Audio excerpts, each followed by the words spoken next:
నమస్తే, welcome back to our channel. నేను మీ వైషు. పెళ్ళి అవసరమా, మ్యాండేటరీనా? పెళ్ళి ఎందుకు చేసుకోలేదు? 23 సంవత్సరాలు వచ్చాయంటే అక్కడి నుంచి మొదలు పెడతారు. ఇంకా పెళ్లి చేసుకోవట్లేదు, చూడట్లేదు సంబంధాలు, మ్యాండేటరీనా, అవసరమా, లేకపోతే సమాజం కోసం చేసేసుకోవాలా? ఈ విషయం గురించి మాట్లాడడానికి ఈరోజు నాతో పాటు డాక్టర్ హరీష్ తెనేటి గారు ఉన్నారు, motivational speaker and life coach. సార్తో మాట్లాడదాం. హలో సార్, నమస్తే.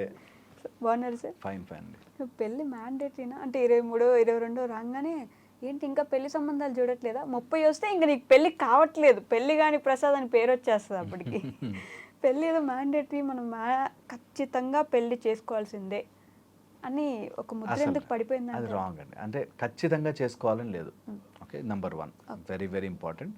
ఎవరికి నచ్చితేనే చేసుకోవాలి, లైఫ్ టైం ఉండాలి. కాబట్టి అది ఆ బంధం మంచిగా ఇష్టమైనప్పుడే, ఇష్టమైనప్పుడే, రెడీ ఉన్నప్పుడే చేసుకోవాలి. ఓకే, ఇందులో చాలా లేయర్లు ఉన్నాయి. ఈ ప్రాబ్లం ఎక్కడొస్తుందంటే, కళ్ళు మూసుకుని ఒక 6 మంది కళ్ళ గంతలు కట్టుకుని ఏనుగు ఎలా ఉంటుంది, అప్పటిదాకా వాళ్ళు ఏనుగు చూడలేదు, ఏనుగు ఎలా ఉంటుంది అని చెప్పి టచ్ చేసి చూస్తున్నారంట, కళ్ళ కట్టేసుకుని. ఒక అతను ఇట్లా కాలు మాత్రమే పట్టుకుని ఏనుగు స్తంభంలా ఉంటుందిరా అనుకున్నాడు. తోక పట్టుకుని ఏనుగు సన్నగా ఉంటుందిరా, చెవులు పట్టుకుని ఏనుగు చాటలా ఉంటుంది. అట్లాగా మనము మన పర్సెప్షన్ నుంచి చూస్తాం. కాబట్టి కొంతమంది చిన్నప్పుడే వాళ్ళ పేరెంట్స్ని బాగా స్ట్రగుల్ అవుతూ చూసి చల్ నాకు మ్యారేజ్ అవుద్దు అని అనుకుంటారు. కొంతమంది ఎవరినో ప్రేమించానని చెప్పి ప్రేమలో పోయి అమ్మాయిలందరూ ఇట్లాగే ఉంటారా అని పెళ్లి చేసుకోవాలి. ఒక అబ్బాయి, ఒక అమ్మాయి వాళ్ళ సిస్టర్కి మ్యారేజ్ కాలేదు, నేను మ్యారేజ్ చేసుకోను. ఓకే, ఈ టైప్లో. ఇంకా వెళ్తే రిలేషన్షిప్ ఉండాలి కానీ మనసు కలవాలి కానీ మ్యారేజ్తో ఏముంది, మెడలో తాళి కడితే ఏముంది, ఈ టైప్లో లాజిక్. కొంతమంది ఏంటంటే నేను కొన్ని రోజులు డేటింగ్ చేసి కొన్ని రోజులు వాళ్ళతో ఇంట్లో గడిపేసేసి లివ్ ఇన్ రిలేషన్షిప్స్లో ఉండి తర్వాత చూసుకుందాం మ్యారేజ్ అనేటట్టు తయారు. సో ఎవరు వాళ్ళ విజన్ నుంచి చూసి, మొన్న ఈ మధ్య నన్ను ఒక డిబేట్కి కూడా పిలిచారు. సార్ మీరు యూత్ని మోటివేట్ చేసి చెప్పాలి సార్. నేను ఫస్ట్ థింగ్ యూత్కి అన్నీ తెలుసు, యూత్ని మోటివేట్ చేయాల్సిన పని లేదు. ఎందుకంటే దీస్ ఆర్ ఆల్ వీళ్ళందరినీ రుద్దేసి మైండ్లో నేను చెప్పిందే కరెక్ట్ అనే దాంట్లో జరుగుతున్న మోసాలు ఇవన్నీ. ఇప్పుడు యూత్ సఫర్ అవుతున్న వెరీ మేజర్ థింగ్ ఏంటంటే, నాకు తెలిసినదే కరెక్ట్, దానికో లాజిక్ ఉంటుంది, ఆ లాజిక్ వెనకాల ఒక స్ట్రాంగ్ రీజనింగ్, అండ్ ఆ రీజన్ వల్ల నేను ఇలా ఉన్నాను. మీరు మ్యారేజ్ చేసుకున్నారు, ఏమైంది, దానివల్ల ఏం సంపాదించారు, ఏం సాధించారు అనేటట్టుగా రాంగ్గా ప్రొజెక్ట్ చేస్తారు. సో ఎందుకు అసలు మ్యారేజ్ అంటే, ఫిజికల్ నీడ్స్కి, ఎమోషనల్ నీడ్స్కి ఒక there should be some discipline in whatever we are doing as a human. మనం ఏది చేసినా ఒక డిసిప్లిన్లో, ఒక మెథడ్లో చేసుకోవాలి అన్నది ఫస్ట్ నుంచి వస్తుంది. బట్టలు వేసుకోవాలి, ఓకే, ఆఫీస్కి వెళ్తే ఇలా రెడీ అవ్వాలి, ఏదైనా ఫంక్షన్కి వెళ్తే ఇలా వెళ్ళాలి అనేది ఎవరు చెప్పారు? నేను ఎలాగైనా వెళ్తా ఫంక్షన్కి, నా బాడీ నా ఇష్టం అని వెళ్ళచ్చు. కానీ అక్కడికి వెళ్తున్నాం కాబట్టి, మనం ఒక సొసైటీలో ఉన్నాం కాబట్టి, ఈ సొసైటీకి కొన్ని నియమాలు ఉండుండొచ్చు కదా, ఆ నియమాలకు తగ్గట్టుగా నేను ఉంటాను అని అనుకోవడం ఒక సామూహిక ఒప్పందం. ఇట్స్ జస్ట్ దట్ ఓకే, నాకు ఫిజికల్ నీడ్ వచ్చింది, నేను ఎవరి మీద పడితే వాళ్ళ మీదకి వెళ్ళిపోను, నేను మ్యారేజ్ చేసుకుంటాను, ఆ మ్యారేజ్కి నాకంటూ ఒక ఫ్యామిలీ ఉంటుంది అనే దాంతో కాన్సెప్ట్ అన్నమాట. సో ఇది కంపల్సరీగా మ్యాండేటరీగా చేసుకోవాల్సిన మ్యారేజ్ అని కాదు. బట్ మ్యారేజ్ని హేట్రెడ్తో వద్దనకూడదు. అప్పుడెప్పుడు మా అక్కకి అట్లా జరిగింది, నేను మా పక్కింటి వాళ్ళని చూశాను, అందుకని మ్యారేజ్ వల్ల ఏం లాభం లేదు, వద్దు అని ఎవ్వరూ చెప్పకూడదు. ఎందుకు, మ్యారేజ్లో చాలామంది కలిసిమెలిసి అన్యోన్యంగా ఫ్యామిలీ చాలా బాగున్న వాళ్ళు ఉన్నారు. ఓకే, ఇది ఒక ఆస్పెక్ట్. సో హేట్రెడ్తో వద్దనొద్దు మ్యారేజ్. తెలియకుండా, అసలు అదేంటో తెలియకుండా వద్దనకూడదు మ్యారేజ్. సెకండ్ వచ్చేసి, అట్ సర్టన్ ఏజ్లో మనకి నాకు చాలు, నేను మస్తున్నా, నా లైఫ్ నాకు చాలా అన్నీ చేసుకోగలను అని అనిపిస్తుంది. ఓకే, కొంత ఏజ్ మీదకి వస్తున్న కొద్దీ మన వాళ్ళు అంత ఫూలిష్గా మ్యారేజ్ వ్యవస్థ అని పెట్టుండరుగా, అంత ఫూలిష్గా పెళ్లి చేసుకోవాల్సిందే లేకపోతే చచ్చిపోతాం అని అయితే పెట్టుండరుగా. బట్ దేర్ విల్ బి కొంచెం ఏజ్ వచ్చాక మనకు చాలా మన మీద రెస్పాన్సిబిలిటీ పెరుగుతుంది, బాడీ వీక్ అవుతుంది. సో అలాంటప్పుడు ఒక ఫ్యామిలీ, మనకంటూ ఒక భార్య భర్త ఇలా ఉంటే there are so many needs that get exchanged. Okay, దానివల్ల కూడా ఒక ఫ్యామిలీ. అండ్ ఎప్పుడైనా నాకంటూ ఒక భార్య, నాకంటూ ఒక భర్త ఇట్లా ఉంటే దట్ ఫ్యామిలీ ఫీలింగ్ చాలా నీడ్స్ని ఫినిష్ చేస్తుంది. ద హైరార్కీ ఆఫ్ నీడ్స్ అని మన బాడీ ఫిజికల్ గాను, ఎమోషనల్ గాను, సోషల్ గాను, సెక్యూరిటీ వైజ్ ఇట్లాగా అన్ని రకాలుగా సెటిల్మెంట్ కోరుకుంటుంది. నిజంగా మీరు నమ్మరు, మైండ్ ఎప్పుడైతే సెటిల్డ్గా ఉండదో you will be in always in trouble అంటాం. అందుకని ఓకే నాకు మ్యారేజ్ అయిపోయింది, నేను ఇంటికి వెళ్ళాలి, ఆర్ నా వైఫ్ ఉంది, నాకు నాకంటూ ఒక కుటుంబం ఉంది అనే వాళ్ళ మైండ్ సెట్ థింకింగ్ ఒక వేలో వెళుతుంది.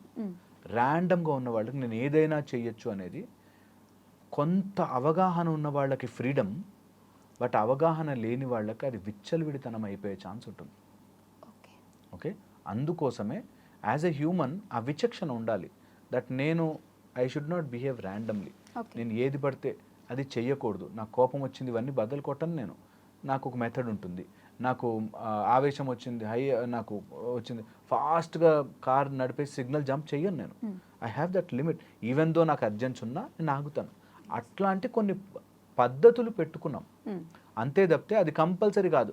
రెడ్ సిగ్నల్ దగ్గర జంప్ చేసిన అంతమంది వెళ్ళి గుద్దేరు, బట్ రెడ్ సిగ్నల్ జంప్ చేయకూడదు. Is as simple as that.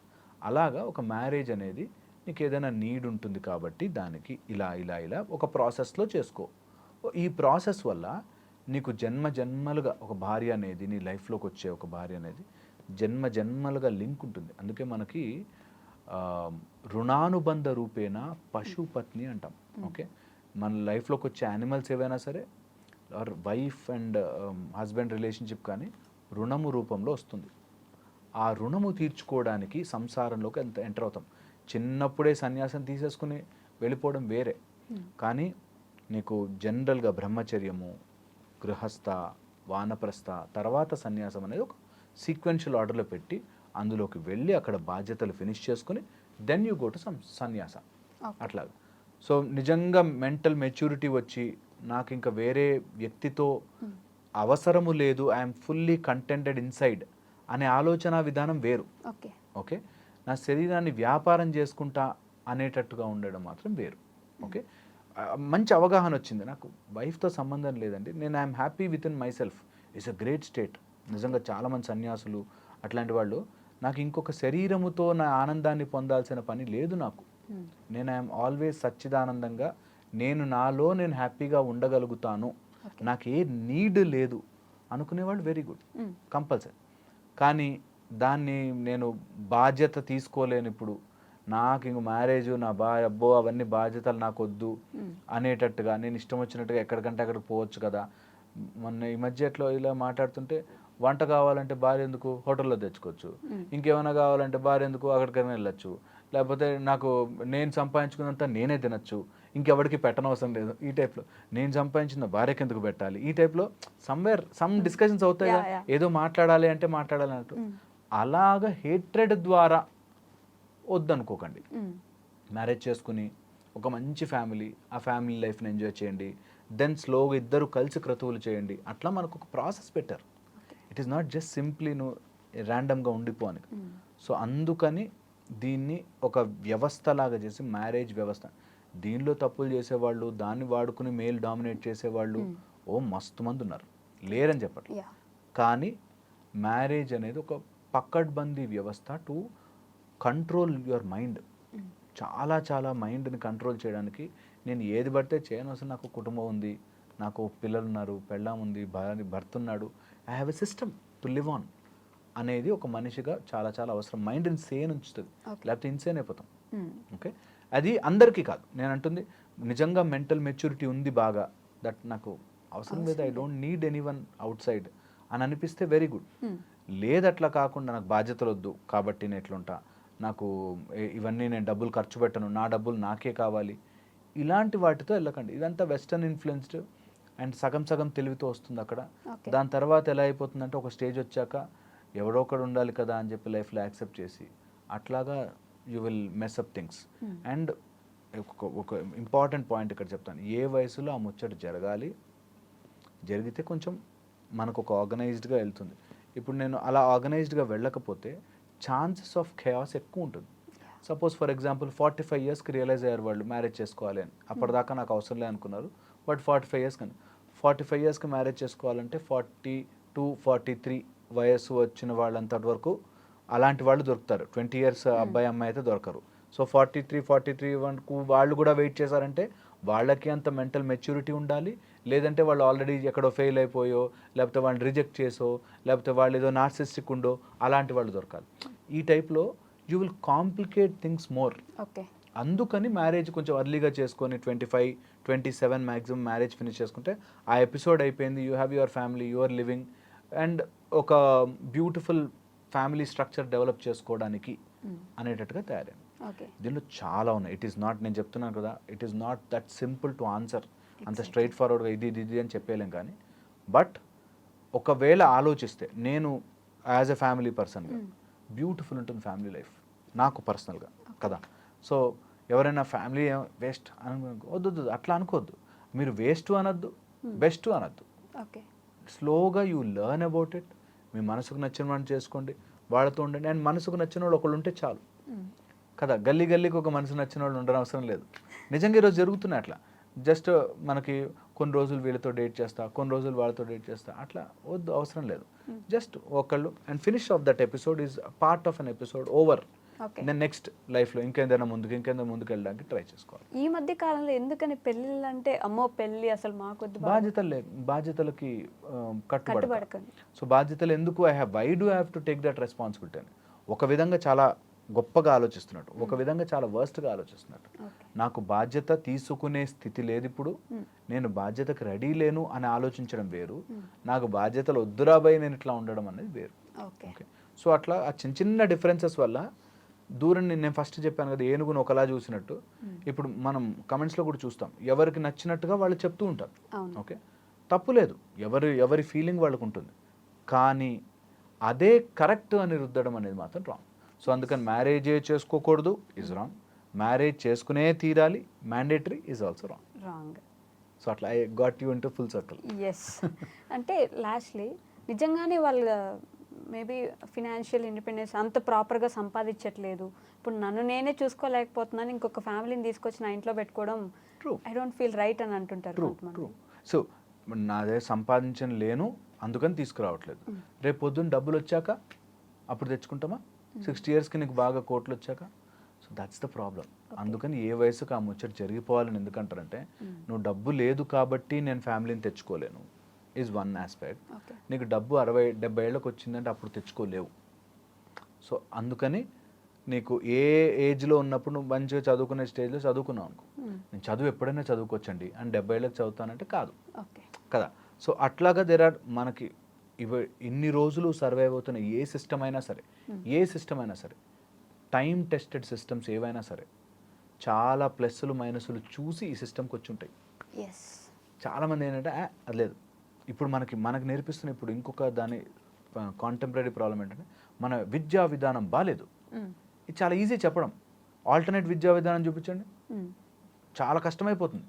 అన్నీ ఇంప్లిమెంట్ చేయాలంటే కష్టమవుతుంది, అంత ప్రిపరేషన్ లేదు మనకి. అట్లాగా మ్యారేజ్ వద్దు అనేయడం చాలా ఈజీ. దాని యొక్క సొసైటీలో ఉండే రిపర్కషన్స్ అన్నీ చూసుకుని అప్పుడు ఆ బ్లాంకెట్ స్టేట్మెంట్ వేరే ఏదైనా ఉందా, ఆల్టర్నేటివ్ ఉందా, ఓకే ఎవ్వరూ మ్యారేజ్ చేసుకోదు ఈ రోజు నుంచి అనుకున్నాం. What is alternative? ఆ ఆల్టర్నేటివ్ ఘోరంగా ఉండకుండా సొసైటీని ఇంక్లూజివ్గా ఉండాలి, కానీ ఇష్టం వచ్చిన మనం కూడా స్ట్రే డాగ్స్ లాగా అయిపోకూడదు అన్నది పాయింట్. ఓకే, అది ఎంత మంచిగా చెప్పాలన్నా కూడా they go into random things. So point is no blanket statements ఉండద్దు, ఉండకూడదు, మ్యాండేటరీ కాదు అని లేదు. But there is a beautiful system behind it. అది తెలుసుకోవాలి అందరూ, అప్పుడు బాగుంటుంది. సో అబ్బాయిలు ఏడవకూడదండి, అంటే అమ్మాయిలు మాత్రమే ఏడవాలి? Why not? మనం సొసైటల్గా అబ్బాయిలని అట్లాగా చేసాం, లాట్ ఆఫ్ ప్రెషర్. నిజంగా చెప్తున్నాను, మా దగ్గరకు వచ్చేవాళ్ళు ఎంతమంది males suffer just to carry with the life, అట్లా తట్టుకుని నిలబడతారు. అసలు కొంతమందిని చూస్తే నిజంగా సెల్యూట్ కొట్టాలనిపిస్తుంది. వాళ్ళకు ఉండే ప్రెషర్స్కి దే స్టిల్ స్మైల్ చేస్తూ వాళ్ళ జీవితాన్ని అట్లా మోసుకుంటూ వెళ్తారు. అటు వైఫ్ సైడ్ నుంచి టార్చర్ ఉంటుంది, ఇన్లాస్ సైడ్ నుంచి టార్చర్ ఉంటుంది. మీరు నమ్మరు, అబ్బాయిలకి ఇన్లాస్ సైడ్ నుంచి టార్చర్ ఉంటుందండి. ఇప్పుడు నార్మల్గా అమ్మాయిలకి అత్త నుంచో మామ నుంచో ఏదో టార్చర్ ఉందో ఇన్లాస్ సైడ్ నుంచి, అబ్బాయిలకి ఈ రోజుల్లో ఇన్లాస్ సైడ్ నుంచి టార్చర్. ఓకే, అండ్ అట్లా ఎన్ని తీసుకున్నా సరే, ఆఫీసుల్లో ప్రెషర్ కానీ, లేకపోతే ఇంట్లో పిల్లల బాధ్యతలు కానీ, వైఫ్ అండ్ హస్బెండ్ విషయాలు కానీ, తర్వాత అక్కడ అపార్ట్మెంట్స్లో ఉండే ఎన్ని రకాలుగాను ప్రెషర్ వస్తుంది. అండ్ సమ్ టైమ్స్ దే అట్లా బ్రేక్ అయిపోతారు. కానీ ఒక అబ్బాయి ఏడుస్తాడా అనే ఒక జస్ట్ సొసైటల్ ఒక నామ్ కోసం ఏడుపు కంట్రోల్ చేసుకుని ఉంటారన్నమాట. నిజంగా క్లినికల్గా చూస్తే crying is a great emotional relief. Okay. ఏడిస్తే చాలా ఎమోషన్స్ బర్స్ట్ అయిపోతాయి. అండ్ దాన్ని ఎమోషనల్ కెథరిసిస్ అంటారు. వేర్ లోపల లాట్ ఆఫ్ ఎమోషన్ ఉండి ఉండి ఉండి ఏడిస్తే చాలా రిలీఫ్ అయినట్టుగా ఉంటుంది. ఓకే, ఇట్స్ సైంటిఫిక్ ఫిలాసఫీ, అది సైంటిఫిక్ లాజిక్ అది. ఓకే, సో పాయింట్ ఏంటంటే అసలు ఏ విషయమైనా ఎవరైనా ఏడవచ్చా, ఓకే, అబ్బాయిలు కానీ అమ్మాయిలు కానీ.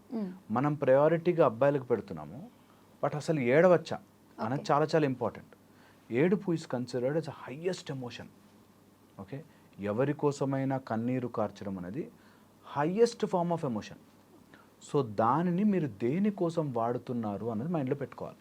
ఓకే, ఎవరైనా కానీ ఈరోజు నుంచి అమ్మాయిలు చూసినా అబ్బాయిలు చూసినా అసలు ఏ విషయాన్నైనా అంత ఏడ్చేసే అంత సీన్ ఆ విషయానికి ఉందా అనేది ఆలోచించుకోవాలి. ఇది అబ్బాయిలు తొందరగా యాక్చువల్ గ్రహిస్తారు. దట్ దేనికైనా సరే అరే ఏం కాదు బై ముందుకెళ్దాం అనే ఒక ఈజీ యాటిట్యూడ్తో ఉంటుంది కాబట్టి చాలా మటుకు తట్టుకుంటారు. బట్ అదే పెట్టుకుని ఇంకా ఎంత బర్డెన్ అయినా వేయడం, ఎంత లోడ్ అయినా తీసుకునేటట్టుగా తయారు చేస్తారు. బట్ మనం ఏడుస్తున్నాము అంటే నిజంగా ఆ ఏడ్చే దానికి అంత వర్త్ ఉండేటట్టు అయితేనే మన ఎమోషన్ని మనం కన్నీటి ద్వారా బయటకు పెట్టాలి. ఓకే, లేకపోతే చాలా మటుకు ఆ ఎమోషన్ని లోడ్ చేసి లోడ్ చేసి లోడ్ చేసి మన లోపల భారం అయిపోతుంది. అండ్ అది ఇంకొక ఫార్మాట్లో బయటకు వస్తుంది. మనం కన్నీళ్ళ ద్వారా బయటకన్నా పోవాలి, లేదా కోపంగానో ఆవేశంగానో సమ్ కైండ్ ఆఫ్ హ్యాబిట్స్ గానో బయటకు వెళ్తుంది. Any stored up emotion, okay, any stored emotion తీసుకోండి, ఎనీథింగ్. ఓకే, అది ఖచ్చితంగా ఒక రూపంలో మన శరీరం నుంచి బయటకు వస్తుంది. అది నువ్వు ఈజియెస్ట్ ఫార్మాట్లో బయటకు పెట్టుకుంటే better. Crying is a hardest format. Okay, ఏడుపు అనేది నిజంగా నీ లోపల చాలా జరిగి జరిగి జరిగి జరిగి బర్స్ట్ అవుట్ అయ్యి ఏడుపు రావాలి, కానీ ప్రతి దానికి ఏడవడం is not an option. Okay, okay, ప్రతిదానికి చిన్న చిన్న విషయాలకి ఏడు. సో ఏడుపు అనేది చాలా ఇంపార్టెంట్, నెంబర్ వన్. అండ్ అది ఎలాంటి ఫీచర్స్లో పెడుతున్నాం, ఎలాంటి వాటికి. నిజంగా బాగా వెరీ క్లోజ్ మనిషి మన నుంచి దూరం అయిపోయాడు, డెఫినెట్లీ ఏడుపు వస్తుంది, ఒకటి తెలియని ఎమోషన్ వస్తుంది. అట్లా వెరీ రేర్ మూమెంట్స్లో మన ఏడుపు అనేది అవసరం. అంతకు మించి ఏది. సో ఏడుపు ఈజ్ అ హైయెస్ట్ ఎమోషన్. దానికి తగ్గట్టుగా నేను ఎమోషన్ని దాచిపెట్టుకోను. ఓకే, ఏ ప్రాబ్లం వచ్చినా సరే ఆ ఎమోషన్ ఆ రోజుకి ఆ రోజు క్లియర్ చేసేసుకోండి. ఇది మేము ఎప్పుడు నేర్పిస్తాం, దట్ యూ స్టోర్ ఎమోషన్. ఆ ఎమోషన్ని నీకు ఎక్స్ప్రెస్ చేసే విధానం రాకపోయేసరికి అది బాడీ అంతటిని విషం చేసేస్తుంది. సో ఎనీ ఎమోషన్, నీకు కోపం కావచ్చు, ఎవరి మీద జెలసీ కావచ్చు, మనకి తెలియకుండానే మన లోపల బాధ కావచ్చు, అరే నాకు ఆపర్చునిటీ రాలేదని ద పర్సీవ్డ్ ఇన్ఈక్వాలిటీ అంటాం. అంటే నా బాస్ నాకంటే పక్కనోడికి ఎక్కువ ప్రయారిటీ ఇస్తున్నాడు అనే ఒక పర్సీవ్డ్, నిజంగా బాస్కు ఉండొచ్చు ఉండకపోవచ్చు, బట్ ఆ పర్సీవ్డ్ ఇన్ఈక్వాలిటీస్లో కూడా ఎమోషన్స్ దాచుకుంటాం. ఓకే, ఓకే, ఆ స్టోర్డ్ ఎమోషన్స్ని ఎప్పుడూ ఉంచకూడదు.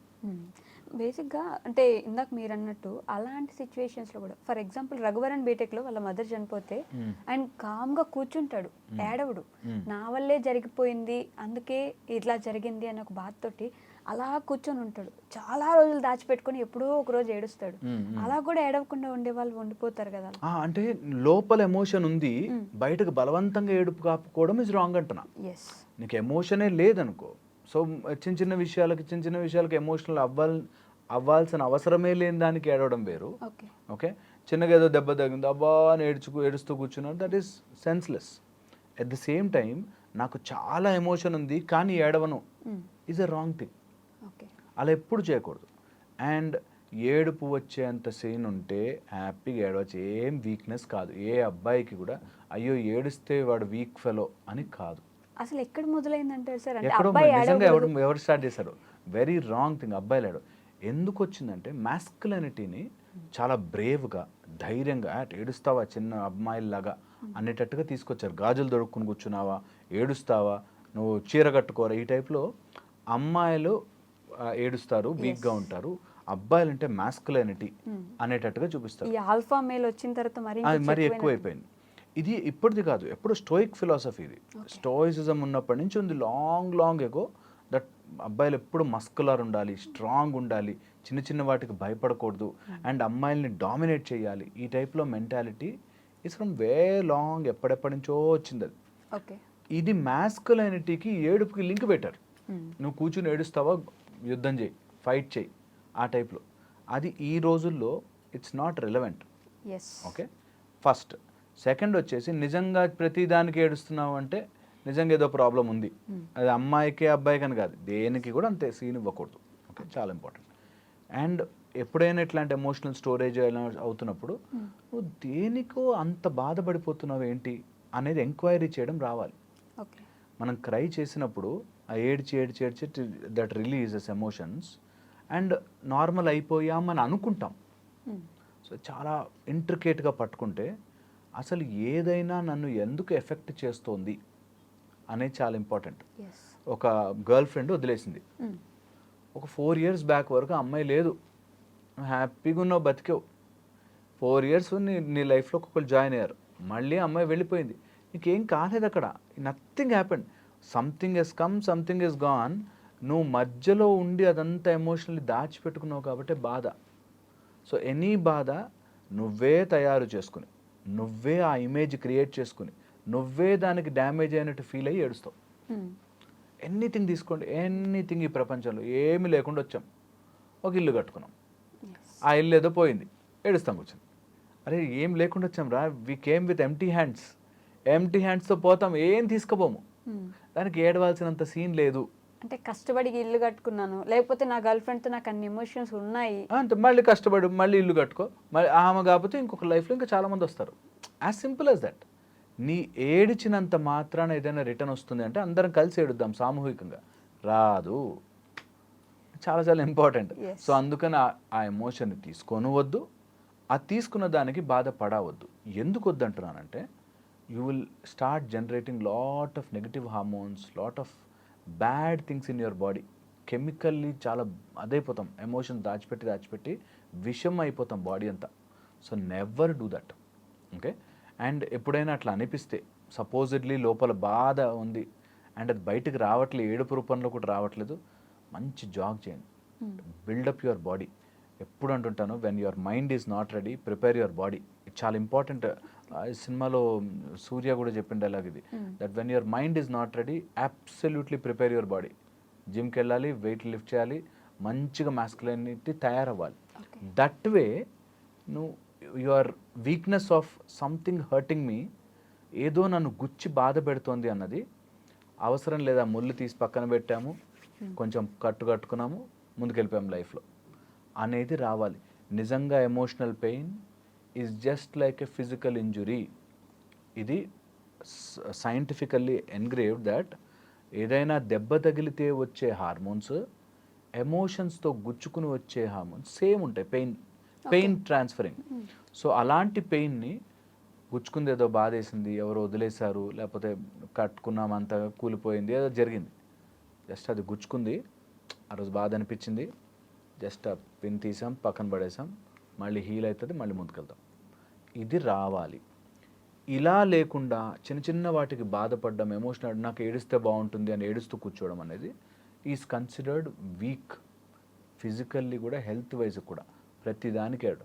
నిజంగా నీ ఏడుపు వచ్చిందంటే it should be strong reason, and ఆ స్ట్రాంగ్ రీజన్ చాలా చాలా గట్టిగా ఉండాలి నిజంగా నీ లైఫ్లో. మళ్ళీ అలాంటివి మళ్ళీ జరగవు. ఒకసారి ఏడ్చాడు, మళ్ళీ నెక్స్ట్ 3 రోజులకి ఏడ్చాడు, 4 రోజులకి ఏడ్చాడు అంటే రాంగ్.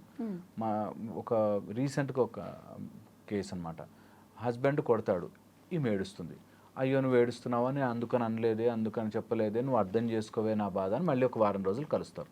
మళ్ళీ నెక్స్ట్ వారం రోజుల తర్వాత మళ్ళీ గొడవ అవుతుంది, మళ్ళీ కొడతాడు, మళ్ళీ కొట్టచ్చు, మళ్ళీ ఇంకా ఈ సైకిల్ నడుస్తూ ఉంటుంది. నెలకి ఎట్లాగైనా 3-4 సార్లు ఏడుస్తానండి అంటారు. సో అలా నీ ఏడుపుకి విలువ పోతుంది. సో ఏడుపు, నువ్వు ఏడ్చావు అంటే ఒక్క చుక్క ఇట్లా వచ్చిందంటే there should be strong reaction అవ్వాలి మొత్తం అంతా, అప్పుడే ఏడుపు వాల్యూ. ఓకే, లేకపోతే ప్రధానికి ఏడుస్తున్నామంటే లైట్ తీసుకుంటాం, వదిలేసే అనుకో. So don't do that. And final point చెప్తాను మీకు, ఎప్పుడైనా ఇట్లా ఎమోషన్ స్టోర్ అయ్యి నీకు ఏడుపులాగా వస్తుంది అంటే, ఓకే ఏడుపులాగా వస్తుందంటే identify what is causing it, అంటే నీకు అంత బాధ కలిగేది ఏది ఉంది, అండ్ నీ లోపల ఆ ఏదైతే image what you have prepared, self image అంటాం, అంటే నేను ఇన్ని రోజులు నమ్మాను, మోసపోయాను అని ఏదైతే ఉందో, నేను ఎందుకు మోసపోకూడదు, నేనేమన్నా స్పెషల్ అవతారమా, నేనేమన్నా మోసపోతాం, అందరూ మోసపోతారు, సో వాట్ అనే ఒక విచక్షణ తెచ్చుకుని బాగా నమ్మాను, క్లోజ్ అయ్యాను, ఎస్ లాస్ట్, ఫీల్ బ్యాడ్, ఒకరోజు ఏడుపు వచ్చింది, కళ్ళలో నీళ్ళు వచ్చాయి, ఓకే, దాన్ని వెంటప్ చేసేసుకుని ఎండ్ చేసేయాలి. ఒకసారి ఏడుపు ఏదైనా వచ్చింది, ఫినిష్, ఇంకా మళ్ళీ మళ్ళీ ఏడవకూడదు, ఓకే, ఫినిష్డ్ ఆఫ్. లాస్ట్లీ ఈ విషయాన్ని కంటిన్యూస్గా అందరి ముందు ఏడవలేరు కొంతమంది. ఈ పిల్లోస్కి లేకపోతే ఇంట్లో ఉన్న బెడ్షీట్కి తెలిసినంత ఏడుపు బయట ఎవరికి తెలియదు. ఏడుస్తారా, నిజంగా ఏడుస్తాడు తను అంటారు, అంటే బయట ఎవరి ముందు నేను ఏడవలేను, నా పిల్లో ముందే ఏడవగలను. ట్రూ, అది బయట ఏడుపు నువ్వు ఎవరినో ఇంప్రెస్ చేయడానికి, ఓకే, నువ్వు ఇంప్రెస్ చేయడానికి ఎప్పుడు ఏడుపునే ఆయుధాన్ని వాడద్దు. ఏడుపు అనే ఆయుధము ఇంప్రెస్ చేయడానికో, లేకపోతే వాడిని చూసావా నాకు ఎంత ఎమోషన్ ఉందో అని నమ్మించడానికి వాడకూడదు. ఓకే, నీకు బాధ వేసింది, ఆ బాధ ఈజ్ వన్ ఫార్మ్ ఆఫ్ ఏడుపులా వచ్చేసింది, ఫినిష్డ్ ఆఫ్. ఒక్కసారి నిన్ను అంత బాధ పెట్టింది ఏది నీ జీవితంలో ఉండకూడదు. నాకు ముళ్ళు గుచ్చుకొని బాధపడుతోంది, నేను అది ఎక్కువ రోజులు అక్కడ ఉంచుకున్నాను, నా మూర్ఖత్వం అది.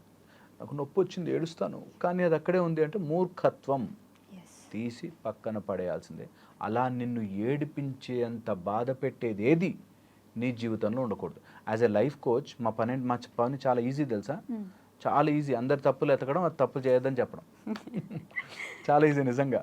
కానీ నిజంగా ఆ టైంలో వాళ్ళది గనక మా మాట విని, సార్ మీరు చెప్పారు కదా నేను ఫాలో అయితే ఒక 41 days అని దీక్ష చేసినట్టుగా 41 days చేస్తే నిజంగా మారుతాయి లైఫ్. అందుకే యాజ్ ఎ లైఫ్ కోచ్గా మాకు we are trained to tell that ఇది రాంగ్, దీన్ని వదిలించుకో. అది ఫస్ట్లో చాలా కష్టంగా అనిపిస్తుంది, అదేంటి ఇష్టపడిన అమ్మాయిని వదిలేయాలా, లేకపోతే ఈ టైప్లో చెప్తారు చాలా. ఇష్టపడిన అమ్మాయిని వదిలేయలేకపోయినా నువ్వు కష్టపడతావు. నీకు ఒక చెప్పు కొనుక్కున్నావు, చాలా ఇష్టపడవు చెప్పులు కొనుక్కున్నావు, ఆ చెప్పులు నీకు సైజ్ సరిపోలే, నేను ఇష్టపడి కొనుక్కున్నాను కదా వేసుకుంటే కాళ్ళు నలిగిపోతాయి. అందుకని ఇష్టపడ్డా నీకు అది లైఫ్లోకి రాలేకపోతే ప్లీజ్ వదిలేయండి, ఏం కాదు, ఇంకో చెప్పు వస్తుంది, లేకపోతే చెప్పులు లేకుండా నడవచ్చు హాయిగా. చాలా చాలా ఇంపార్టెంట్ ఇది. దీన్ని క్యారీ చేసి నేను ఈ మాట కంటిన్యూషన్ చెప్తాను. ఒక అమ్మాయి రిజెక్ట్ చేసిందని వాడు ఈ సినిమాలు చూసి అంత ఇన్ఫ్లుయెన్స్ అయ్యే బ్యాచ్ ఒకటి ఉంటే వాళ్ళ ఇష్టం అండి, వాళ్ళు ఎలాగైనా పోనండి, నేను ఒకటే అమ్మాయిని ప్రేమించాను, ఆమెతోనే ఉంటాను అని చెప్పి పెళ్లి చేసుకోకుండా కూర్చున్నాడు ఇంట్లో. నేను వెరీ వెరీ ఇంపార్టెంట్, వాళ్ళ పేరెంట్స్ కంగారు పడిపోతుంటారు, మా వాడు ఇంకా పెళ్లి చేసుకోవడా, వాడి జీవితంలో సెటిల్ అవ్వడా, ఈ టైప్లో. సో దేనికి ఆలోచనకి కూడా బానిస అయిపోయి రోజు పావుగంట ఆమెకేదో ఫ్రూటీ అంటే ఇష్టం, ఆ ఫ్రూటీ డబ్బా చూడగానే ఆమె గుర్తుకొస్తుంది. ఈ టైప్లో ఇంత ఓవర్ ఎమోషనల్గా అంత అవసరం లేదు, ఈజ్ ద పాయింట్. సో అది మనం ఎమోషనల్ క్యారీ చేసుకుని అది ఏడ్చుకుని ఒక్కో సీన్ చూసినప్పుడు, లేకపోతే ఆ సినిమా తనకంటే ఇష్టం అని చెప్పి మళ్ళీ ఏడుపు, ఈ టైప్లో అవసరం లేదు, ఈజ్ ద పాయింట్. ఓకే, నాకే ఏదైనా చిన్న విషయం జరగగానే, ఈరోజు పొద్దున్న లేచాను, ఒక టేబుల్కి వెళ్ళి నా చిటికెన వేలు గుద్దుకుంది, నాకే ఎందుకు ఇలా జరుగుద్ది, నాకే అన్ని బ్యాడ్ డేస్ ఉంటాయి అని చెప్పేసి ఏడ్ చేసి కూర్చుంటూ ఉంటారు. అలానే ఉండిపోవడం కరెక్టా, మనకే జరుగుతుందా, ఇంకెవరికి జరగట్లేదా? ఇది చాలా ఇంపార్టెంట్ కదా, నాకే ఎందుకు ఇలా జరుగుతుంది, నాకే ఎందుకు ఇలా జరగకూడదు అనేది ఆలోచించాలి. ఓకే, ఫస్ట్ ఇలా జరగకూడదు, ఎందుకు జరగకూడదు, నాకెందుకు తగలకూడదు ఆ టేబుల్ కదా. చాలామంది వరల్డ్ని they see from the me centric universe అంటారు, అంటే నేను ఈ ప్రపంచానికి మధ్యలో ఉన్నాను, ఈ ప్రపంచం అంతా నా చుట్టూ తిరుగుతోంది అనే మీ సెంట్రిక్ వరల్డ్ నుంచి ఆలోచిస్తారు. సో నాతో ఇలా జరుగుతోంది, నా తల్లిదండ్రులు ఇలా ఉన్నారు, నా చదువు ఎక్కట్లేదు, మా టీచర్స్ సరిగ్గా చెప్పట్లేదు, నా కులం ఇలాగా, నా మతం ఇలాగా, నా ప్రాంతం ఇలాగా, నా అండ్ వరల్డ్, ఇలా ఆలోచించిన వాళ్ళు కష్టపడుతూ ఉంటారు. ఆల్వేస్ మన మీ సెంట్రిక్ యూనివర్స్ నుంచి బయటకు వచ్చి చూడాలి. ఓకే, ఈ యూనివర్స్ మొత్తంలో 4 విషయాల్ని మనం మార్చలేం, 4 things మనం మార్చలేం, మిగతావన్నీ మనం స్వయం చేసుకోవాలి. 4 విషయాలు: జన్మ, మృత్యు, జరా, వ్యాధి. ఓకే, జన్మ, ఎక్కడ పుట్టాము, ఎవడింట్లో పుట్టాము, ఏ కులంలో, ఏ మతంలో, ఏ ప్రాంతంలో, ఏ తల్లిదండ్రులకు పుట్టాము మనం డిసైడ్ చేయలేము, నెంబర్ 1. Yes. అది మార్చలేం. అవును. సో దాని గురించి నో రిగ్రెట్. నాకెందుకు ఇలా జరిగింది, నాకు ఇలాంటి తల్లిదండ్రులు ఎందుకు వచ్చారు, నాకు ఇలాంటి బ్రదర్ ఎందుకు వచ్చాడు, అసలు ఆలోచించని విషయం. ఓకే. ఆలోచించకూడదు, మూర్ఖులు ఆలోచిస్తారు అలాంటిది. You should never think. Okay, జన్మ, మృత్యు, ఎప్పుడు చచ్చిపోతాం అనే విషయాన్ని ఆలోచించకూడదు. Okay. Okay, even though we know it, you should not think about it. Okay, చాలా ఇంపార్టెంట్. కొంతమంది అస్ట్రాలజర్స్ దగ్గరికి వెళ్ళి మా దగ్గరికి వస్తారు కొంతమంది, ఎప్పుడు చచ్చిపోతాను చెప్పండి అని అంటారు. సో తెలిసినా ఆలోచించదు, వేస్ట్. ఎస్. మృత్యు ఎప్పుడు ఎక్కడ ఎలా వస్తుందో నీ మృత్యువు తెలియదు. Don't think about it. Okay. Okay, చాలా చాలా. ఎవరి మృత్యువు కూడా నా చాలా క్లోజ్ అండి, చనిపోయాడండి, మాతో ఎందుకు ఇలా జరిగింది, మా బాబాయ్ వాళ్ళ తమ్ముడు అలాగే అయ్యాడు, అక్కడ అయిన 3 నెలలకి మావాడు చచ్చిపోయాడు, అయ్యో. నెవర్ థింక్ అబౌట్ మృత్యు. నువ్వు నీ వల్ల కాదు, క్యాలిక్యులేట్ చెయ్యలేవు, ఫినిష్. ఓకే. ఓకే, జరా, ఏజింగ్ గురించి ఆలోచించద్దు. Never think. ఈరోజు 100 సంవత్సరాలు టిక్ టిక్ టిక్ టిక్ నువ్వు ఉన్నా లేకపోయినా, పీల్చకపోయినా, సంపాదించిన వెళ్ళిపోతూ ఉంటుంది. You cannot think about it or regret. నాతోనే ఏంటో అంటే ఈ మధ్య ముడతలు వచ్చేస్తున్నాయి ఏంటో, నువ్వు ఏం చేయలేవు. Don't think about it. Don't think about it. అయిపోయింది, వేస్ట్. నాతోనే ఎందుకు ఇలా జరుగుతుంది, నాకు లివర్ ప్రాబ్లం వచ్చింది, నాకు కిడ్నీ ప్రాబ్లం వచ్చింది, నాకు వ్యాధి. You cannot. Don't think about it. Okay. మార్చలేవు అవి. ఓకే, నాకు ఈరోజు ఏ టైంలో ఏ వ్యాధి వస్తుందో, మీరు అన్నారు చూసారా, కాలు వెళ్ళి తగిలింది. జస్ట్ నేను చెప్తాను ఒక చిన్న సీన్. కాలుకి దెబ్బ తగిలింది, రక్తం వచ్చింది, అయ్యో రక్తం వచ్చిందని చెప్పి ఏదో పసుపు ఏదో అతను కాఫీ పౌడర్ పెట్టి ఒత్తేసాడంట. ఓకే. ఏంగా తగ్గిపోతే నాకేమైంది అని అనుకున్నాడు. కొన్ని రోజులకు వాపు వచ్చింది, తగ్గలే. ఓకే. అయ్యో తగ్గలేదని చెప్పి నియర్ బై డాక్టర్ దగ్గర అపాయింట్మెంట్ తీసుకుంటే ఆయన కొంచెం లేట్ అయ్యింది, రాలేకపోయాడు. వాడి ఫ్రెండ్ అక్కడ పరిచయం, ఒక తెలిసిన ఫ్రెండ్, నాకు తెలిసిన ఒక అతను ఉన్నాడు, ఆయన కట్టేస్తాడు, ఏముంది కట్టేస్తే అయిపోద్ది రా అన్నాడు. తీసుకెళ్ళాడు. వాడు కొంచెం ఇట్లా బెండ్ చేసి కట్టాడు. ఓకే. ఓకే, అది బెండ్ చేసి కట్టడం వల్ల అది సరిగ్గా హీల్ కాకపోయేసరికి అది ఇంకా ప్రాబ్లం చేయడము, నడవడానికి కష్టమవుతుంది అని వెళ్ళాడు. అయ్యో చాలా రాంగ్గా హీల్ అయిపోయిందండి, ఇట్స్ కాల్డ్ మాల్ యూనియన్, మనం సర్జరీ చేయాలి దానికి అన్నాడు. సర్జరీ ఓపెన్ చేశాడు, అది హీల్ కావడం ఆగిపోయింది, సరిగ్గా హీల్ అవ్వట్లేదు. ఫైనల్లీ ఆ ఫింగర్ దాకా మొత్తం అంతా కూడా నెక్రోస్ అయిపోవడం స్టార్ట్ అయింది. అయ్యో ఇలా అయిందా నాకు తెలిసిన, అక్కడ ఇంకో స్పెషలిస్ట్ తిరిగాడు. దాన్ని ఇంకా తగ్గించాలంటే స్టెరాయిడ్స్ వాడాలి అని స్టెరాయిడ్స్ ఇచ్చారు. ఈ స్టెరాయిడ్స్ అయిన తర్వాత ఒళ్ళంతా ఇలా మన సోరియాసిస్ లాగా వచ్చేసాయి. యాజ్ ఎ రియాక్షనరీ సోరియాసిస్ లాగా వచ్చేసాయి. సో ఒక్క వ్యాధి మార్చలేవు, నాకే ఎందుకు ఇలా జరుగుతుందని ఆలోచించలేవు. బట్ పాపం నిజంగానే ఆలోచించవచ్చు కదా, నాకెందుకు ఇలా అయింది ఇప్పుడు అని. ఏమైనా చేయగలమా? ఈ 4ని చెయ్యలేము. ఓకే, ఈ 4 విషయాలు మనం మ్యాక్సిమం కేర్ చేస్తాం, మ్యాక్సిమం ట్రై చేస్తాం. ఇప్పుడు ఒకలాంటి ఇంట్లో పుట్టాము అనుకోండి, ఆ పుట్టినందుకు అక్కడ బెస్ట్ నేనేం చేయగలుగుతాను, నా తల్లికి నేనేం చేయగలుగుతా, తండ్రికి నేనేం చేయగలుగుతా, నేనున్న కమ్యూనిటీలో నేనేం బెస్ట్ చేయగలుగుతా. నాకు ఏదైనా రోగం వచ్చింది, నా బెస్ట్ ఏం చేయగలుగుతా, మంచి డాక్టర్ చూసుకుంటా, తర్వాత ట్రీట్మెంట్కి మందులు తీసుకుంటా, time to time proper care తీసుకుంటా. అంతకు మించి దాని గురించి నాకే ఎందుకు ఇలా జరుగుతోంది అనే ఆలోచన మనం చెయ్యకూడదు అన్నది పాయింట్. ఇది బాగా ఎక్కించుకోవాలి, అప్పుడే మనకి డౌట్ రాదు. దట్ నాతోనే ఎందుకు ఇలా జరుగుతోంది, మార్చలేవరా 4 విషయాలు. జన్మ, ఎవరి దగ్గర, జరా, నీ ఏజింగ్, వ్యాధి, మృత్యు, ఇవి మార్చలేని విషయాలు గురించి బాధపడవద్దు. మిగతా ఏదైనా సరే నీ చేతుల్లోనే ఉంటుంది. నేను గెలవట్లేదు, ఓడిపోతున్నాను, నా జాబ్ తీసేశారు, మన చేతుల్లోనే ఉంటుంది. జాబ్ తీసారా, ఎందుకో కారణం, ఖచ్చితంగా కారణం ఉండే ఉంటుంది. చాలామంది పాలిటిక్స్ ప్లే చేసి తీసే ఛాన్సే లేదు. పాలిటిక్స్ ప్లే చేయడము, పాలిటిక్స్ని తట్టుకోవడం కూడా ఇది part of learning. Okay, it's absolutely learning. నువ్వు నిజంగా చాలా కేపబుల్ ఫెలోవి, నేను తీయలేరు. నువ్వు కేపబుల్ ఫెలోవే, నీకేదో అలవాటు ఉంటుంది, అందుకని తీస్తారు. నువ్వు కేపబుల్ ఫెలోవే కానీ నీకు మాట్లాడడం వచ్చి ఉండదు, అందుకని తీసేస్తారు. నువ్వు నిజంగా టాలెంటెడే, తీయలేరు. నేను చెప్తాను, తీయలేరు. ఒక ఆయన ఎవరో వచ్చి, ఒక ఆర్టిస్ట్ నల్లగా ఉంటాడు, ఆయన కంటే నేను బాగానే ఉంటా కదా సార్, నన్ను పెట్టుకోవచ్చు కదా సినిమాల్లో అన్నాడు. అంటే నల్లగా ఉంటాడా తెల్లగా ఉంటాడు కాదు, ఆయన టాలెంట్ ముందు తొక్కి పడేస్తాడు. అది టాలెంట్ చాలా చాలా ఇంపార్టెంట్. సో టాలెంట్ మాత్రమే మనం పెంచుకునే, మనం చేసుకోగలిగిన మన చేతిలో ఉన్న పని. మిగతాది ఏది కూడా చెయ్యలేము. అందుకని మనము చేసుకోవాల్సింది నాతోనే ఎందుకు ఇలా జరుగుతుంది కాకుండా ఇలా జరిగింది కదా, ఇప్పుడు నేను వాట్ బెస్ట్ నేను ఇందులోంచి తీసుకెళ్ళగలను. ఓకే. ఒక చెట్టుకి వేరు నీళ్లు దొరకకపోతే మెల్లగా వేసుకొని నీళ్ళు ఎక్కడుందో అక్కడి నుంచి పీల్చుకొసుకో. అంతే మనం చేయాల్సిన పని ఈ లైఫ్లో. And that is the best method to deal with this problem. Okay. For example అనగనగా సినిమా చూస్తే మీరు సుశాంత్కి క్యాన్సర్ వస్తుంది. సుశాంత్ని బిలీవ్ చేసుకుని వాళ్ళ కొడుకు వాళ్ళ వైఫ్ ఉంటారు. వాళ్ళిద్దరికీ తనే జీవితం, తను లేకపోతే వీళ్ళ జీవితమే గడవదు. అలాంటి సిచ్యువేషన్లో తను చనిపోయే రోజు వచ్చేస్తుంది. అప్పుడు వీళ్ళిద్దరు ఒంటరిగా అయిపోతారు. అప్పుడు తను అనుకోవచ్చు కదా, నాకే ఎందుకు ఇలా జరుగుతుంది, నేను బాగుంటే వీళ్ళిద్దరు నేను చూసుకుంటాను కదా.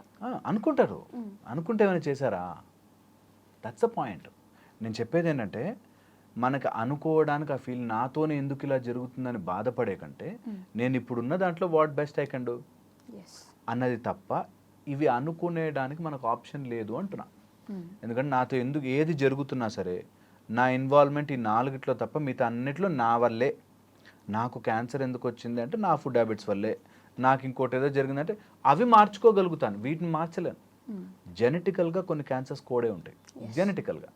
సో జెనెటికల్గా నీ క్యాన్సర్ వచ్చేది ఉంది అన్నప్పుడు డైట్, లైఫ్ స్టైల్ వీటిని మాత్రమే మనం కంట్రోల్ చేయగలం. అందుకే వీటిని ద కంట్రోలబుల్ ఫ్యాక్టర్స్ అంటారు. ఏది మన కంట్రోల్లో ఉందో అది మాత్రమే. వర్షం ఆపలేం, గొడుగు నా కంట్రోల్లో ఉంది. దట్ వే మనము టీవీలో ఏ ఛానల్స్ వస్తున్నాయి మనం ఆపలేము, ఎన్ని శాటిలైట్స్ ఉన్నాయి, కానీ ఏం చూడాలి మనకంటూ. అట్లాగా ఇప్పుడున్న సిచ్యువేషన్స్లో ఎవరిని నేను ఇతరులను మార్చడం కాదు, నేనేం చేయొచ్చు, what best I can do అనేది మాత్రమే ఆలోచించాలి ప్రతి వ్యక్తి. కొంతమంది తలరాత, ఇది నా తలరాత, ఇది నా తలరాత. అబ్సల్యూట్లీ 4 తలరాతే. ఈ 4 తలరాత ఏ రోజు నేను మీరు నమ్మరండి. ఒక అతను చాలా హెల్తీగా ఉంటాడు, రన్నింగ్ బస్ ఎక్కి దిగుతాడు, 63 years ఏజ్ అప్పుడు. ఓకే. స్లిప్ అయి పడ్డాడు సార్, కరెక్ట్గా నడుము విరిగింది, బెడ్ రెడ్ అయిపోయాడు. ఓకే, బెడ్ రెడ్ అయిపోయాడు. ఆ రోజు వస్తుంది అన్న విషయం ఎవ్వరూ కనిపెట్టరు, అసలు గుర్తుపట్టరు. ఆయన అంత సాలిడ్గా బ్రతికాడు లైఫ్లో, పిల్లలు పెళ్ళిళ్ళు చేశాడు, అన్నీ మంచిగా చేశాడు. కరెక్ట్గా 63 years అప్పుడు పడ్డాడు బెడ్ మీద, 83 years వరకు బెడ్ మీద ఉన్నాడు. Okay, so point is a రోజు వ్యాధి ఏ రూపంలో వస్తుందో, కొన్నంటే పోనీ మనం అనుకో షుగర్ అయితే మనం కంట్రోల్ చేయొచ్చుగా, మన చేతిలో ఉండొచ్చు, కానీ ఆర్గ్యుమెంట్కి బాగుంటుంది. కానీ రియాలిటీకి వస్తే రోగం ఎటు నుంచి వస్తుందో నీ జీవితంలోకి వచ్చేస్తుంది. దాని గురించి బాధపడి ఏ మాత్రము ప్రయోజనం లేదు, ఏం బెటర్ చేసుకోవచ్చు. ఈ మధ్య ఒక అతను నా దగ్గరకు వచ్చి ఆ మెడిసిన్స్ వాడితే సైడ్ ఎఫెక్ట్స్ ఉంటాయండి అన్నాడు. నీదైనా బెటర్ ఆల్టర్నేటివ్ ఉందా? మెడిసిన్లు వేసుకో. ఇవి బాగా ఎక్కిచ్చారు ఈ మధ్య, సైడ్ ఎఫెక్ట్స్ అని బాగా ఎక్కిచ్చారు గూగుల్లో చూసి. చాలా నేను చెప్తున్నాను కదా, సైడ్ ఎఫెక్ట్ ఉండొచ్చు గాక, అది డాక్టర్కి చెప్పండి, డాక్టర్ చేంజ్ చేసి ఇస్తాడు మెడిసిన్స్. కానీ మందులు మీ ఇష్టం వచ్చినట్టు ఆపేయకండి. సైడ్ ఎఫెక్ట్స్ ఉంటాయి కదా అని చెప్పి మెడిసిన్స్ ఆపేసి చాలా ఇబ్బంది పడతారు. సో డాక్టర్, సర్టిఫైడ్ డాక్టర్, నమ్మకం కోసం ఒకళ్ళిద్దరు ట్రై చేయొచ్చేమో, కానీ ఒకసారి ఒక డాక్టర్ మీద గురి వచ్చేసాక అని చెప్పింది ఫాలో అయిపోండి. 5 రోజులు మందులు వేసుకోండి అంటే 2 రోజులు వేసుకొని నాకేం లేదు తగ్గిపోయిందంట. అట్లా కాకుండా as a dosage, as a doctor చెప్పించేస్తే, నేను అన్నట్టుగా కంట్రోలబుల్ ఫ్యాక్టర్స్ని మనం కంట్రోల్ చేస్తే అన్కంట్రోల్డ్ విషయాలు కొంచెం మనకి నచ్చినట్టుగా ఉంటాయి. ఓకే, చాలా ఇంపార్టెంట్. సో అందుకని వాట్ ఐ కెన్ కంట్రోల్ అది చూసుకోవాలి. ఇది వన్ ఆస్పెక్ట్. తర్వాత నాతోనే ఎందుకు ఇలా జరుగుతుంది అన్నది, నేను చాలా నాకు ఇలాంటివి జరగకూడదే అనే ఒక మైండ్ సెట్లో ఉంటాం. అవసరం లేదు, నాతో జరగచ్చు. నేను ఒక బిజినెస్లో ఒక ఫ్రెండ్తో పెడితే వాడు మోసం చేయొచ్చు, 2 సార్లు మోసపోవచ్చు, 3 సార్లు పెట్టండి 3 సార్లు మోసపోయా అన్నాడు ఒక ఆయన. సో నువ్వు మోసపోలేవు అనేది ఏమి స్టాంప్ వేసి ఇవ్వలే మనకి. మోసపోవచ్చు. మనం ఏం చేయొచ్చు, బిజినెస్ని బిజినెస్ లాగా చూడాలి. ఇక్కడ 2 ఫ్యాక్టర్స్ వస్తాయి. ఓకే, దట్ ఈజ్ ఎక్కడ హార్ట్ వాడాలి, ఎక్కడ బ్రెయిన్ వాడాలి. దీనివల్ల కూడా చాలా నాకే ఎందుకు ఇలా జరుగుతుంది అని వస్తుంది. బిజినెస్లో లేకపోతే ఎడ్యుకేషన్స్లో వాటిలో బ్రెయిన్ వాడాలి, అక్కడ హార్ట్ వాడద్దు. నేను నమ్మి బిజినెస్లో పెట్టానండి అంటాడు. నమ్మకు. బిజినెస్లో నువ్వు బ్రెయిన్ వాడు, క్యాలిక్యులేట్ చెయ్యి, అసలు అవుతుందా ఈ బిజినెస్, నాకు తెలుసా, ఒకవేళ వాడు నిజంగా మోసం చేస్తే నాకు బ్యాకప్ ఉందా, అమౌంట్ నేను మొత్తం ఇన్వెస్ట్ చేసేస్తున్నానా, బెట్టింగ్ యాప్స్లో పెట్టేస్తే డబ్బులు మొత్తం పోతాయి కదా, ఇట్లా ఆలోచించుకోవాలి. నమ్మి పెట్టద్దు. నా ఫ్రెండ్ చెప్పాడండి నమ్మానండి, చిన్నప్పటి నుంచి నా ఫ్రెండ్స్ మోసం చేస్తూనే ఉన్నారండి, నాతో ఎందుకు ఇలా జరుగుతుంది? ఆహా కాదు, రాంగ్. అసలు నువ్వు చూసే విధానమే తప్పు. ఇక్కడ బ్రెయిన్ వాడాలి, హార్ట్ వాడాల్సిన చోట అక్కడ నా భార్యని కంట్రోల్ చేస్తా, నా పిల్లల్ని కంట్రోల్, అక్కడ హార్ట్ వాడాలి. మన ఫ్యామిలీ, మన లైఫ్, మన చిన్న ప్రపంచం, దాంట్లో నువ్వు లాజిక్ పెట్టేసేసి బ్రెయిన్ పెట్టేసేసి. నేను చూసాను ఒక అబ్బాయిని, ఒక అతన్ని వాళ్ళ పిల్లల్ని గొప్ప వ్యక్తుల్ని చేసేయాలి అన్న దాంట్లో ఇంట్లో కూడా సీసీ కెమెరాలు పెట్టించాడు. వీళ్ళు ఏం చేస్తున్నారో చూసేసి, వాళ్ళని డిసిప్లిన్ చేసేసి, కరెక్ట్ చేసేసి. సో పాయింట్ ఈస్, నువ్వు ఎక్కడ బ్రెయిన్ వాడాలి, ఎక్కడ హార్ట్ వాడాలి తెలుసుకుంటే నాతోనే ఎందుకు ఇలా జరుగుతుంది అనే దాంట్లో నుంచి బయటపడతాం చాలా చాలా ఈజీగా. సో ఇది తెలుసుకుంటే కొంచెం, అంటే రెగ్యులర్గా అందరూ చాలాసార్లు మాట్లాడుకుని ఉంటారు కాబట్టి కొన్ని మిస్ అయ్యే పాయింట్లు మాత్రమే చెప్తున్నాను నేను. That it can happen to anyone, నీతోనే జరగచ్చు కూడా. ఓకే, థర్డ్ ఇంకొక దీని ఎక్స్టెన్షన్కి వస్తే, ఇది రాసి ఉంటుంది అన్నారు చూసారా, అట్లా కొన్ని మన లైఫ్లోకి వచ్చి మనల్ని టీచ్ చేసి పోతాయి. నువ్వు నేర్చుకోకపోతే మళ్ళీ మళ్ళీ వస్తాయి. ఏదైనా సమస్య నీకు మళ్ళీ మళ్ళీ వస్తుందంటే నీకు ఆ సమస్య నేర్పించాల్సింది ఇంకా నువ్వు నేర్చుకోలేదు. ఓకే, ఇది గుర్తుపెట్టుకుంటే నాతోనే ఎందుకు ఇలా జరుగుతుందంటే ఏదో తప్పు ఉంది, ముందు కాళ్ళు చేతులు గడుక్కొచ్చి ఒక చోట కూర్చొని ఎందుకు జరుగుతుంది అని రాసుకోవాలి. నిజంగా ఇది నీ లైఫ్లోకి పదే పదే ఆ సమస్య వస్తుంది అంటే ఆ సమస్యను నీకు ఏదో నేర్పించాలనుకుంటే నువ్వు నేర్చుకోలేదు. ఇది కొటేషన్లకు కాదండి, నిజం. నాకే మళ్ళీ అదే చైర్ మళ్ళీ మళ్ళీ నాకు తగులుతుందంటే నేనేదో నేర్చుకోలేదు, సరిగ్గా నడవట్లే, ఏదో ర్యాండమ్గా వెళ్తున్నా అనేది you have to learn. So that's the way I think అన్ని కనెక్ట్ చేసుకుంటే that's the way it works. Exactly. Okay sir, thank you. Sir, one life lesson what medicine has taught you. Whatever you can do without expecting. But I really believe మన positive attitude ఉంటేనే మనం ఏదైనా సాధించగలం. గట్ని మనం correct గా deal చేసినట్లయితే అది మనకి పాజిటివ్ హార్మోన్స్ ని రిలీజ్ చేస్తుంది. షుగర్ వచ్చిన వాళ్ళ పరిస్థితి ఏంటి? పొట్ట దగ్గర పెరిగితే దాన్ని ఆండ్రాయిడ్ అంటారు, ఆండ్రాయిడ్ ఫోన్ కదా. అసలు థాట్స్ ఎందుకు వస్తాయి? బ్రెయిన్ డెడ్ అంటే దానికి ప్రపంచం అంతా కూడా కొన్ని నిర్దిష్టమైనటువంటి లక్షణాలు ఉన్నాయి. మానసికంగా ధైర్యంగా ఉంటే క్యాన్సర్ జయించవచ్చు. You are a doctor for a cause sir, అంతే. వాళ్ళకి వచ్చిన ఆదాయం కాకుండా ఫ్రీ సర్వీస్ ఎంతమందికో చేస్తుంది. And don't forget to subscribe to iDream. And for more videos, Please subscribe to iDream. Please subscribe to iDream. Please subscribe iDream. And please subscribe to iDream. For more videos, subscribe to iDream. please like, share and subscribe to the channel. Congratulations, iDream. Subscribe to iDream. Subscribe to iDream. So subscribe to iDream Media. iDream ki iDream team andarki huge congratulations. Please subscribe iDream Media. Please subscribe to iDream. Subscribe iDream. Please subscribe to iDream. iDream అంటే నా కళల channel subscribe చేసుకున్న నోరు తిరుగుతలేదు, మీరైతే గంట గుర్తు కొట్టండి. For more such videos, please subscribe to iDream. Subscribe to iDream. Please subscribe to iDream. Please subscribe iDream Media. Please do subscribe to iDream. Please subscribe to iDream Media. For best entertainment and information, please subscribe iDream.